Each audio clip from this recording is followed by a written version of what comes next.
بسم اللہ الرحمن الرحیم۔ السلام علیکم دوستو، پیش خدمت ہے عمران سیریز کا نیا منفرد اور اعصاب کو شل کر دینے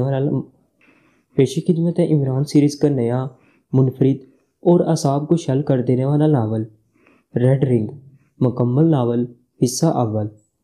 تو چلیے دوستو ناول شروع کرتے ہیں، لیکن اس سے پہلے آپ سب دوستوں سے گزارش ہے کہ اردو صفحہ چینل کو لازمی سے سبسکرائب کر لیں اور بیل کو ضرور پریس کر دیں۔ سیاہ رنگ کی کار ایک ویران پہاڑی علاقے میں ایک ناہموار تنگ سی سڑک پر اس طرح چلتی ہوئی تیز رفتاری سے آگے بڑھی چلی جا رہی تھی کہ جیسے کسی بھی لمحے الٹ کر سائیڈ میں موجود گہری کھائیوں میں جا گرے گی، لیکن ہر بار وہ نہ صرف سنبھل جاتی بلکہ اسی رفتار سے آگے بڑھ جاتی تھی۔ کیا مصیبت ہے؟ کیا تم آہستہ کار نہیں چلا سکتے؟ آخر ایسی کیا آفت آ گئی ہے؟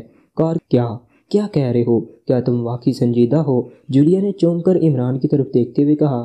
اس کے لہجے میں جذبات کی بے پناہ آنچ نمایاں تھی اور چہرے پر ایسے تاثرات تھے جیسے کوئی قتل کا ملزم اپنی قسمت کا فیصلہ سننے کے لیے جج کی طرف دیکھ رہا ہو۔ سنجیدہ؟ لا حول ولا قوت! بھلا کوئی مرد سنجیدہ کیسے ہو سکتا ہے؟ البتہ سنجیدہ تو ہو سکتا ہے مگر سنجید نہیں ہو سکتا، ایسے نام تو خواتین کے ہی ہوتے ہیں۔ عمران نے منہ بناتے ہوئے کہا۔ You shut up! Naan sense! پتھر! کٹھور! خبردار! جو اب میرے ساتھ آئندہ کوئی بات کی! جولیا نے یک لخت غصے سے چیختے ہوئے کہا۔ اس کے چہرے پر یک لخت غصے کی تیز آگ سی جل اٹھی تھی۔ مگر میں نے تو… عمران نے سہمے ہوئے لہجے میں ہکلاتے ہوئے کہا۔ میں کہتی ہوں خاموش رہو ورنہ میں کار سے چھلانگ لگا دوں گی، جولیا نے بری طرح بھڑکتے ہوئے لہجے میں کہا۔ اس کا چہرہ بتا رہا تھا کہ اگر واقعی عمران نے مزید کوئی بات کی تو جولیا وہ کر گزرے گی جس کی اس نے دھمکی دی تھی۔ اوکے، مجبوری ہے، تمہیں صحیح سالم لے جانا میری ڈیوٹی میں شامل ہے، ورنہ میں تمہارا یہ شوق بھی پورا کر دیتا، عمران نے ایک طویل سانس لیتے ہوئے کہا۔ تو جولیا بے اختیار چونک پڑی۔ کیا مطلب؟ کیسی ڈیوٹی؟ تم نے تو کہا تھا کہ کسی پروفیسر سے ملنا ہے جو پہاڑی جڑی بوٹیوں پر ریسرچ کر رہا ہے، جولیا نے چونک کر کہا۔ ہاں، ملنا تو پروفیسر سے ہی ہے، لیکن اس نے کہا تھا کہ خاتون ایسی ہونی چاہیے جس کے جسم پر کوئی چوٹ نہ لگی ہوئی ہو، عمران نے بڑے سنجیدہ لہجے میں جواب دیتے ہوئے کہا۔ کار روکو، فوراً کار روکو، ابھی اور اسی وقت، ورنہ میں سٹیئرنگ پکڑ لوں گی اور پھر کار نیچے جا گرے گی، روکو اسے، جولیا نے اچانک چیختے ہوئے کہا اور عمران نے کار کو بریک لگا دیے۔ خیریت؟ آج تم نے دوپہر کو کیا کھایا تھا؟ مجھے پہلے بتایا ہوتا تو میں کسی ڈاکٹر کے پاس لے جاتا تمہیں، دماغی بخار تو بڑا موذی مرض ہے، عمران نے بڑے ہمدردانہ لہجے میں کہا۔ بکواس مت کرو اور پہلے مجھے بتاؤ کہ تم کہاں جا رہے ہو اور کیوں، جولیا نے غصے سے پھنکارتے ہوئے کہا۔ تمہیں چیف نے کچھ نہیں بتایا؟ عمران کا لہجہ بھی بے حد سنجیدہ تھا۔ چیف نے؟ کیا مطلب؟ چیف کا اس میں کیا دخل؟ تم میرے فلیٹ پر آئے اور تم نے مجھے کہا کہ تم کسی جڑی بوٹیوں کے ماہر پروفیسر سے ملنے جا رہے ہو جو کسی پہاڑی مکان میں رہتا ہے، اور تم نے مجھے ساتھ چلنے کی دعوت دی۔ اب تم کہہ رہے ہو کہ چیف نے نہیں بتایا۔ سنو عمران، میں اس وقت سنجیدہ ہوں، سمجھے؟ اس لیے صاف صاف بات کرو، جولیا نے پھنکارتے ہوئے لہجے میں کہا۔ یا اللہ تیرا شکر ہے، آخر مسئلہ حل ہو ہی گیا، میں بھی تو یہی کہہ رہا تھا کہ سنجیدہ خاتون ہو سکتی ہے، مرد نہیں۔ چلو تم نے تسلیم کر لی، میری بات اب چلے، عمران نے مسکراتے ہوئے کہا۔ نہیں، پہلے بتاؤ کہ تم کیوں مجھے ساتھ لے کر جا رہے ہو، جولیا نے تیز لہجے میں کہا۔ کار میں ٹرانسمیٹر موجود ہے، اپنے چیف کو کال کرو اور اس سے پوچھ لو، عمران نے جواب دیا۔ نہیں، تم بتاؤ، جولیا نے ہونٹ چباتے ہوئے کہا۔ پروفیسر ہربرٹ نے کوئی ایسی جڑی بوٹی تلاش کر لی ہے جس کی وجہ سے وہ کسی چڑیل کو ملکہ حسن بنا سکتا ہے۔ میرا مطلب ہے یہ اس کا دعویٰ ہے، میرا نہیں۔ بہرحال چیف کو کسی طرح اس دعویٰ کا علم ہو گیا، اس نے مجھے کہا کہ میں تمہیں اپنے ساتھ پروفیسر ہربرٹ کے پاس لے جاؤں تاکہ اسے پتہ چل سکے کہ جس کام کا ابھی اس نے دعویٰ کیا ہے وہ پہلے سے ہی وقوع پذیر ہو چکا ہے، عمران نے مسکراتے ہوئے کہا، اور اس کے ساتھ ہی اس نے کار آگے بڑھا دی۔ جولیا کافی دیر تک خاموش بیٹھی عمران کو دیکھتی رہی، جیسے وہ عمران کی بات کا مطلب سمجھنے کی کوشش کر رہی ہو، اور عمران بڑے اطمینان سے کار چلانے میں مصروف تھا۔ تو تمہارا مطلب ہے کہ میں چڑیل ہوں؟ آخرکار جولیا نے پھنکارتے ہوئے کہا۔ وہ اب عمران کی بات کا مطلب سمجھ گئی تھی۔ یہ تو چیف کا خیال ہو سکتا ہے، میں نے تو ملکہ حسن کے الفاظ کہے ہیں اور یہ میرے دل کی آواز ہے، عمران نے اسی طرح اطمینان بھرے لہجے میں کہا، اور جولیا کے چہرے پر بے اختیار ایک بار پھر سرخی سی چھانے لگ گئی۔ تم نہ جانے کیا ہو، میری سمجھ میں تو نہیں آیا، جولیا نے اس بار قدرے مسکراتے ہوئے کہا۔ جس روز سمجھ گئی اسی روز جولیا آفٹر واٹر کی بجائے جولیانا۔ بہرحال چھوڑو حسرت ان کنچوں پہ جو بن کھلے مرجھا گئے، عمران نے بڑے حسرت بھرے لہجے میں کہا، اور جولیا کا چہرہ شہابی ہو گیا، لیکن اس نے کوئی جواب نہ دیا بلکہ خاموش ہو گئی۔